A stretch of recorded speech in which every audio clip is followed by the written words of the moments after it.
I do think it would be interesting, just because I would like to see maybe like exa- to be forced with someone, I guess is how I see it. And depending if you like just genuinely are not attracted, there's no kind of like feeling there, then I would like to see how you would handle that. But interesting is a very good word to describe how I feel about a courtship.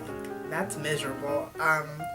Because like you can't really get to know someone if it's always under like your parental eye, especially when you're 19 years old. I feel like that's ridiculous, and it's overbearing and probably overwhelming for the both of them to have their parents always around them. So I couldn't imagine.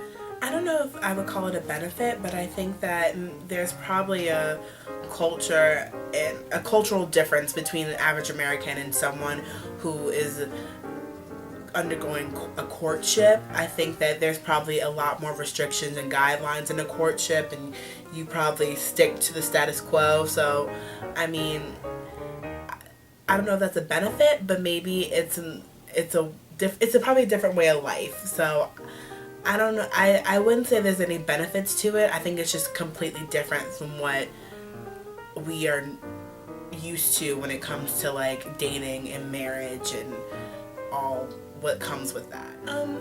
I think you're probably less likely, honestly, because there is a cultural difference, and that's a different culture, and it comes with like religious values, and with that is a whole other side of marriage. So I do think that you're probably less likely. I don't know if you're gonna be happier, but I think less likely from just an average, I guess, normal American like marriage, probably, because the statistics are pretty high. So